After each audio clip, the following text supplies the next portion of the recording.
दुनिया में हमारे बात करने के फोरम दो तीन होते हैं। एक है जब हम अकेले होते हैं तो अपने आप से बात करते हैं। एक वो होता है जब वन टू वन किसी से बात करते हैं। एक है जब तीन चार लोगों से किसी से बात करते हैं। फिर एक है जो सारी दुनिया है तो आप बात करते हैं।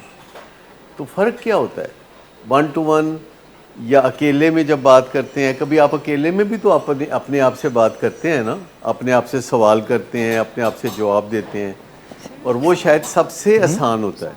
फिर वन टू वन जब आप बात करते हैं तो आपको एक इंसान से एहतसाब का ख़तरा होता है कि वो इंसान मेरे से डिसएग्री करेगा, और फिर हम ख्याल चार पांच लोग हो तो उनसे बात करके इजी महसूस करते हैं, यार दोस्त किस्म के लोग।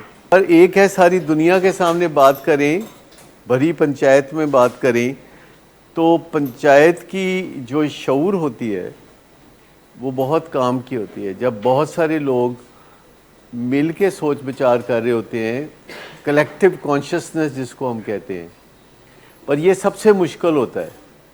अगर दफातर में किसी बंदे को छुट्टी भी चाहिए ना, तो वो कहता है मेरी अलहदा होकर बात सुन लें, शॉर्ट लीव या फुल छुट्टी चाहिए, या उसने तनख्वाह बढ़ाने के लिए बात करनी है या कुछ बात करनी है, तो वो चाहता है कि मेरी अलहदा करके सुन ले। जब बहुत सारे लोग होते हैं तो उनका वज़न बहुत ज़्यादा होता है, और वो वज़न उठाने से हम घबराते हैं। रिकवरी में कोई भी बात जो हो सकती है, it's all about a disease, एक बीमारी की बात है। ये इसमें पर्सनल बात तो है ही कोई नहीं, ये तो एक बीमारी की बात है। इसमें पर्सनल कहाँ से आ गया? एक बीमारी जो आप शेयर करते हैं और लोगों के साथ, हत्ता कि अपनी फैमिली के साथ भी शेयर करते हैं। अगरचे नशा आप करते हैं, लेकिन बीमारी वो आपके साथ शेयर करते हैं। और फिर बात जो है करना क्यों मुश्किल लगता है? मैं ये कह रहा हूँ कि कई बातें होती हैं जब हम अलहदगी मांगते हैं, जैसे छुट्टी चाहिए दफातर में या कारोबार की जगह पे, या तनख्वाह बढ़ानी है। इनकार से शर्मिंदगी क्यों होती है? क्योंकि जब आपको इनकार होता है तो आप ब्रेक इवन ही होते हैं ना। पहले या तो हो ना, किसी ने इकरार करके जब आपको इनकार करे कोई, जैसे आपने छुट्टी मांगी किसी बॉस से और उसने कहा कि ठीक है कल आपको छुट्टी मिल जाएगी, और फिर रात को उसने फ़ोन करके कहा कि वो छुट्टी कैंसिल है, आपकी छुट्टियां कैंसिल हो गई हैं, तो फिर तो बुरा लगना चाहिए। लेकिन अगर आप छुट्टी मांग रहे हैं या तनख्वाह में रेज़ मांग रहे हैं, तो आपको जवाब मिलता है कि जी तनख्वाह में रेज़ मिल जाएगी या तनख्वाह में रेज़ नहीं मिलेगी। अगर तो तनख्वाह में रेज़ मिल जाती है तो यू विन, और अगर तनख्वाह में रेज़ नहीं मिलती यू ब्रेक इवन। ये एक ऐसी बेट है जिसमें या तो आप बराबर रहेंगे या फिर आप जीत जाएंगे।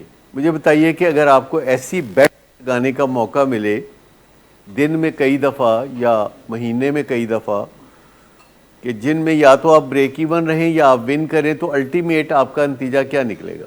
फ़र्ज़ करें आप रोज़ाना 10 लगाते हैं और 5 बेट्स जो हैं वो आप ब्रेक इवन हो जाते हैं और 5 में जीत जाते हैं, तो महीने की कितनी हो गई?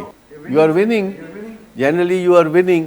लेकिन अगर आप इस डर से बात ही नहीं करते कि जी मैंने अगर कहा तो आगे से इनकार हो जाएगा, कई लोग बात ही नहीं करते कि मैंने कहा तो आगे से इनकार हो जाएगा, तो ऐसा बंदा मुसलसल जब ज़िंदगी गुजारता है और वो बात ही नहीं करता, तो इज़ ही विनिंग और लूजिंग? तो जो एक फोरम है जो है इस पर्पज़ के लिए, जिसमें लाइक माइंडेड लोग हैं जो हमारी बात को समझते हैं, जो हम बातें यहाँ कर रहे होते हैं, बाहर तो लोग समझते नहीं हैं इन बातों को। बाहर तो लोग समझते हैं कि जब बंदा नशा छोड़ता है तो बहुत मज़ा आता है। बाहर लोग ये सोचते हैं कि जब हमारा फैमिली मेम्बर नशा छोड़ देगा तो ये बहुत खुश होगा, इसको बड़ी खुशियाँ चढ़ी होंगी, बहुत चाव चढ़े होंगे इसके। लोगों के पास ये तसव्वुर नहीं है कि नशा छोड़ने से एम्प्टीनेस होती है, नशा छोड़ने से खालीपन होता है, बंदा उदास नाराज़ होता है, लगता है कि पट्ठा बैठ गया है। लोगों को क्या पता उन्होंने किया हुआ कोई नशा, सब ने।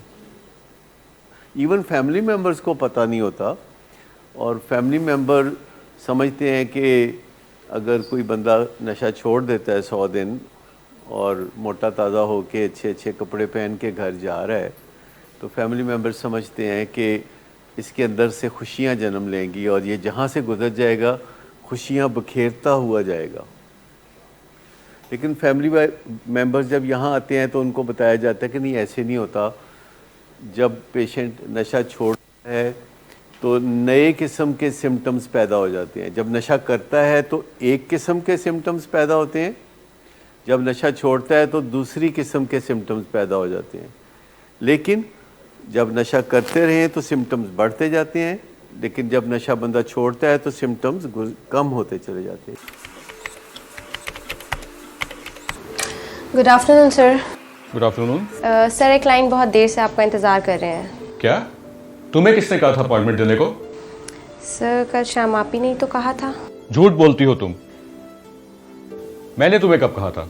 तुम सब झूठ बोलते हो मुझसे। शराब नोशी की वजह किरदार की खराबी नहीं, मूड की खराबी है। शराब नोशी कभी भी नशे की बीमारी में बदल सकती है। नशे की बीमारी हर स्टेज पर काबिले इलाज है। मदद हासिल कीजिए, क्योंकि वो ऐसा नहीं करेगा। विलिंग वेज से मदद हासिल कीजिए, कहीं से भी मदद हासिल कीजिए, लेकिन फौरी मदद हासिल कीजिए। जिस मोज़े के इंतजार में आपने बहुत देर कर दी, अब वो दस्तक दे रहा है। मदद हासिल कीजिए, मदद हासिल कीजिए, मदद हासिल कीजिए। वैसे जिस बंदे ने अपनी अम्मी को हायर पावर बनाया हो तो वो मात नहीं खा सकता, उसको नुकसान नहीं हो सकता। देखिए जितने चाहे, मेरे कुछ 100 लोग हैं जो मेरी हायर पावर है, 100 लोग, तो वो अपनी अपनी फील्ड के बड़े स्पेशल लोग हैं और कोई करीब कोई दूर हैं और कईयों के साथ जल्दी बात होती है, कईयों से देर से बात होती है। उसमें ऐसे लोग भी आपकी हायर पावर हो सकते हैं जो अब इस दुनिया में नहीं है, उनकी बातें मौजूद हैं, उनके इरशादात मौजूद हैं। ऐसे लोग हैं जिनकी ऑटोबायोग्राफी में से पता चलता है कि वो किस मौके पे क्या करते थे। तो हायर पावर हर वो चीज़ है जो कि आपको कैलिब्रेट कर सके। कैलिब्रेशन समझते हैं कि आपको भटके हुए कदमों को ठीक कर सके। हर तरह के लोग हैं, जिंदा सलामत लोग हैं जो मिलते जुलते हैं, फिर ऐसे लोग हैं जो दुनिया में नहीं हैं, फिर ऐसे हैं जो दूर हैं, फिर ऐसे हैं जिनके साथ तारुफ उनकी तहरीरों के ज़रिए है या उनके वॉइस नोट से है, यानी उन्होंने कोई ऑडियो प्रोग्राम बनाए या कोई वीडियो प्रोग्राम बनाए। तो जब आपके पास इतनी ज़्यादा रहनुमाई हो तो आपको दिमाग खपाना नहीं पड़ता, आपको पता होता है कि किस मौके पे क्या करना है। अगर आपको सिर्फ ये पता हो कि किस मौके पे क्या करना है तो कितनी आसानी हो जाती है, आपको ऐसे ही अपना दिमाग जो है वो परेशान नहीं करना पड़ता। कुछ करने की ज़रूरत नहीं है, आप उन्हें सवाल करें, जो जवाब दें उसमें से आप अपने मतलब की बात निकाल लें। उनको सारा लेक्चर देने की ज़रूरत नहीं कि मेरा मतलब ये है। इस बारे में भी और जनरली लाइफ के बारे में भी, इस बारे में भी और जनरली लाइफ के बारे में भी ये करने की ज़रूरत है, क्योंकि आपके अंदर हमेशा 2 आवाज़ें चलती रहती हैं और परेशानी सिर्फ यही है कि किदी मन्ना ते किदी ना मन्ना। ये जो 2 आवाज़ें चलती रहती, इसमें से एक आवाज़ कह रही होती है कि आगे बढ़ो, ये काम कर लो, दूसरी आवाज़ कहती है ना रुक जाओ। और फिर यहाँ हायर पावर की बीच में इंटरवेंशन आती है। हायर पावर कहती है कि इनमें से दोनों में से इसकी बात मान लो, और वो हायर पावर मुतल्लका होगी ना, कि अगर हायर पावर आपने बनाई है इस बारे में कि नशा करूं या ना करूं, तो फिर आपकी हायर पावर कौन होनी चाहिए? क्या वो बंदा होना चाहिए जो नशा बेचता है? तो फिर वही बंदा होना चाहिए ना कि जो इस बीमारी का या तो डॉक्टर हो या फिर स्टेक होल्डर हो कोई। देखिए ना, स्टेक होल्डर जब होता है आपका, कि आपका नुकसान उसका नुकसान, उसका नशा जो नफ़ा है वो आपका नफ़ा, तो जो स्टेक होल्डर्स होते हैं उनसे भी बात की जा सकती है, वो भी हायर पावर हो सकते हैं। लेकिन जनरली मैं आपसे पूछता हूँ कि अगर कोई बंदा अपने माँ बाप की बात मानता हो तो उसको हायर पावर के लिए दर दर जाने की ज़रूरत है। तो रुकावट क्या है अपने माँ बाप की बात मानने या ना मानने में? रुकावट क्या है? क्या आप उन्हें इस काबिल नहीं समझते कि वो आपकी रहनुमाई कर सकें या आपको उनके ऊपर शक है कि वो आपके दुश्मन हैं, कहीं आपका नुकसान कर देंगे, या आपको क्या उनके बारे में बायसेस क्या है, इंफॉर्मेशन बायस क्या है। इसका मतलब है कि कोई मिसपरसेप्शन है, मिसट्रस्ट। देखिए, एक चीज़ होता है मिसट्रस्ट, एक होता है डिसट्रस्ट। आपको इसका फ़र्क पता है? मिसट्रस्ट और डिसट्रस्ट में क्या फ़र्क है? नहीं, मिसट्रस्ट ऐसे हो सकता है जैसे मिसअंडरस्टैंडिंग, ठीक, और डिसट्रस्ट ऐसे हो सकता है जैसे कोई डिसऑर्डर, डिसट्रस्ट और डिसऑर्डर, ठीक। डिसऑर्डर, क्योंकि जो डिसट्रस्ट होता है वो एविडेंस बेस्ड होता है, क्योंकि अगर आप सड़क पे जाते हैं और ट्रैफिक सारी डिसऑर्डर में है, डिसऑर्डर में, तो नज़र आ रहा है ना भाई ये बत्तियां ख़राब ने तो लोग की गड्डियाँ फंसा के खलोते ने। लेकिन जो मिसट्रस्ट है ये मिसबिहेवियर से और मिसअंडरस्टैंडिंग से समझ आएगा कि जब हम मिसट्रस्ट कर रहे होते हैं तो हम मिसअंडरस्टैंडिंग करके मिसबिहेवियर कर रहे होते हैं। मिसबिहेवियर का मतलब क्या है? मिसबिहेवियर जो अच्छा था, यानी जिस चीज़ के साथ भी लफ्ज़ मिस लगेगा तो इसका मतलब है कि उसकी अंडरस्टैंडिंग कहीं गड़बड़ है। मिसट्रस्ट है तो अंडरस्टैंडिंग में कोई गड़बड़ है, और डिसट्रस्ट है तो अंडरस्टैंडिंग में कोई गड़बड़ नहीं, आपको पक्का पता है। जैसे डिसट्रस्ट है तो आप इसको समझना चाहते हैं तो डिसगस्ट को समझ लें, करैत आना, ठीक है। तो अगर आप गौर करें तो आपके अंदर से जो आवाज़ आती है, दो किस्म की आवाज़ आती है, तो इस आवाज़ को फिर कैसे एनालाइज करें? हायर पावर के बगैर आप नहीं कर सकते, और हायर पावर आपको ज़्यादातर ऐसी चाहिए जिस पे आप ट्रस्ट कर सकें। और अगर वालिदैन पे आप ट्रस्ट नहीं कर सकते तो दूसरों पे ट्रस्ट करना ज़रा मुश्किल होगा। आई थिंक वजह हो सकती है कि हमारे अंदर जब दो आवाज़ें होती हैं तो एक आवाज़ ब्रेन की होती है और एक आवाज़ माइंड की होती है। और जो ब्रेन की हमारी आवाज़ होती है और वो एक एनिमल ओरिजिन की आवाज़ होती है। ब्रेन से जो आवाज़ आती है कि नशा करो, मज़ा आएगा, नतीजे की परवाह ना करो, तो ये आवाज़ एनिमल ओरिजिन की है, क्योंकि एनिमल्स को बिल्कुल नताइज की कोई परवाह नहीं होती। ह्यूमन बीइंग को हमेशा नताइज की परवाह होती है। तो पहले तो ये देखना चाहिए कि ये मेरा ब्रेन है कि ये मेरा माइंड है। अगर ब्रेन कुछ कह रहा है तो वो अलग से एक आवाज़ है, अगर माइंड कुछ कह रहा है तो वो अलग से आवाज़ है। तो फैसला करने के लिए हमें कोई ना कोई हायर पावर तो चाहिए ना, जो कि बाहर है, और उस हायर पावर से सलाह लेनी चाहिए, और हायर पावर होनी तो लाजमी चाहिए। ये बात ठीक है कि जनरेशन, जिसे जनरेशनल गैप कहते हैं, वो ज़्यादा बड़ा होता जा रहा है, क्योंकि 500 साल पहले दादा के और बाप के और बेटे के ख्यालात में कोई इतना फ़र्क नहीं होता था, क्योंकि फ़र्क बहुत आहिस्ता चल रहा था। और आज से 100 साल पहले दादा और बाप और बेटे में फ़र्क कुछ ज़्यादा होना शुरू हो गया, और आज जो है वो तो ज़मीन आसमान का ही फ़र्क पड़ गया, क्योंकि चीज़ें और डेवलपमेंट्स बड़ी तेज़ी से हो रही हैं। और अगर हम गैप नहीं पैदा करना चाहते तो हमें बातचीत करते रहना चाहिए, क्योंकि जब हम वालिदैन से और वालिदैन हमसे बातचीत करते रहते हैं तो ये फ़र्क मिटता रहता है। बातें करने से फ़र्क मिटता है, क्योंकि जब कोई, जैसे देखिए कि कोई नया नया पेशेंट आता है तो हमारे और उसके ख़यालात में बहुत फ़र्क होता है।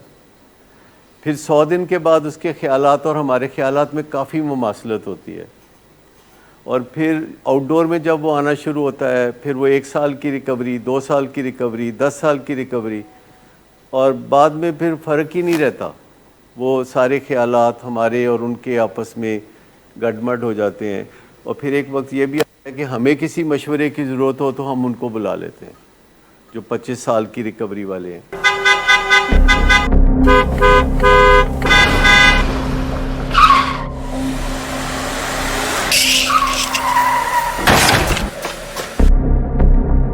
घटिया इंसान, इतनी देर से गेट क्यों खोला? सोए हुए थे तुम क्या? सर मैंने तो मिनट भी बकवास ना कर तुम मेरे साथ।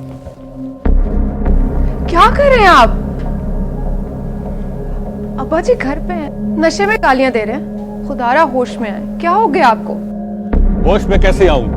सारा किया धरा इन्हीं का तो है। शराब नोशी की वजह किरदार की खराबी नहीं, मूड की खराबी है। शराब नोशी कभी भी नशे की बीमारी में बदल सकती है। नशे की बीमारी हर स्टेज पर काबिले इलाज है। मदद हासिल कीजिए, क्योंकि वो ऐसा नहीं करेगा। विलिंग वेज से मदद हासिल कीजिए, कहीं से भी मदद हासिल कीजिए, लेकिन फौरी मदद हासिल कीजिए। जिस मुआवजे के इंतजार में आपने बहुत देर कर दी, अब वो दस्तक दे रहा है। मदद हासिल कीजिए, मदद हासिल कीजिए, मदद हासिल कीजिए।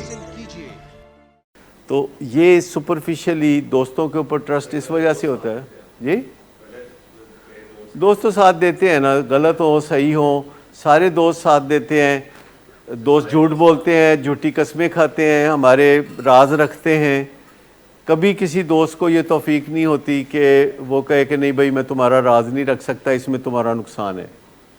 ये होगा सच्चा दोस्त जो आपको कहे कि भाईजान ये जो बात आप मुझे कह रहे हैं कि मैं कोई राज रखूं, तो ये मैं नहीं रख सकता और मैं आपका खैर खा हूँ और मैं ये बात जो है छुपा के नहीं रख सकता, आप दुरुस्त हो जाएं तो अच्छा है। वैसे तो दुरुस्त होने का ज़माना तकरीबन आ ही गया है। आप अच्छी तरह जानते हैं कि अब वो ज़माना आता जा रहा है कि हर बंदा आसानी महसूस करेगा, मज़ा महसूस करेगा दुरुस्त ज़िंदगी में, क्योंकि अब बंदा पकड़ा बहुत जल्दी जाता है, पकड़ा जो बहुत जल्दी जाता है। ये जो है मौजूदा सदी, ये सदी ऐसी है कि इसमें वो बंदा अच्छा रहेगा जो गलत काम ही नहीं करता, कहता है और उसको ही सबसे ज़्यादा मज़ा आएगा। लेकिन 300 साल पहले नहीं जाता था, इवन 50 साल पहले नहीं पकड़ा जाता था। हुण ते इत्थों नहीं थे उथों नहीं थे उथों, सोशल मीडिया तो नहीं थे जनाब उधरों, नहीं तो कोई फ़ोन करके ही दस देगा। टेक्नोलॉजी जो है वो उसने हम सब को रास्ते पे डालना शुरू कर दिया है।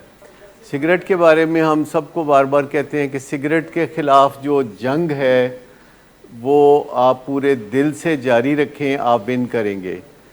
और एक दिन हमारे मरीज़ों के जहन में ये बात अच्छी तरह वाज़े हो जाएगी कि सिगरेट भी उतना ही नशा है जितना कि चरस या शराब या हेरोइन या कोकेन। देखिए सैकड़ों ऐसी चीज़ें हैं इंटरनेट पे जो सिगरेट छोड़ने में मदद करती हैं। सबसे पहली बात यह है कि क्या आपको पता है कि सिगरेट भी उतना ही नशा है जितना कि चरस या शराब या हेरोइन। ज़्यादा से ज़्यादा लोगों के सामने जब आप बात करते हैं तो उससे फ़ायदा होता है, क्योंकि लोग अपनी चेहरे मोहरे से, फेशियल एक्सप्रेशन से, बॉडी लैंग्वेज से और लफ्ज़ों से आपको बता देते हैं कि वो किस चीज़ को सही या गलत समझ रहे हैं।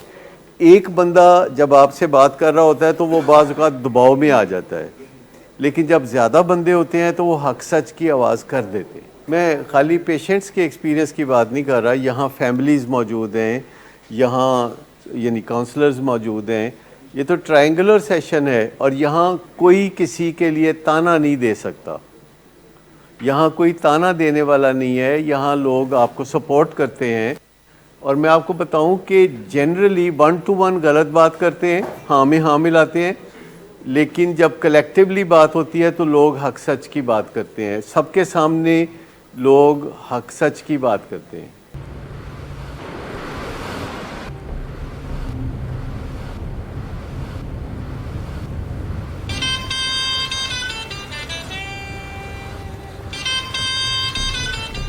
अच्छा, तो अभी तक तुम्हारा इस चीप लड़की के साथ चक्कर चल रहा है?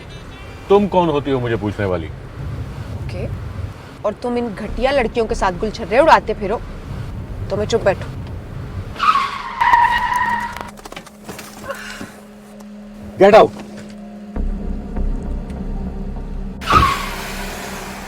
शराब नोशी की वजह किरदार की खराबी नहीं, मूड की खराबी है। शराब नोशी कभी भी नशे की बीमारी में बदल सकती है। नशे की बीमारी हर स्टेज पर काबिले इलाज है। मदद हासिल कीजिए, क्योंकि वो ऐसा नहीं करेगा। विलिंग वेज से मदद हासिल कीजिए, कहीं से भी मदद हासिल कीजिए, लेकिन फौरी मदद हासिल कीजिए। जिस मुआवजे के इंतजार में आपने बहुत देर कर दी, अब वो दस्तक दे रहा है। मदद हासिल कीजिए, मदद हासिल कीजिए, मदद हासिल कीजिए।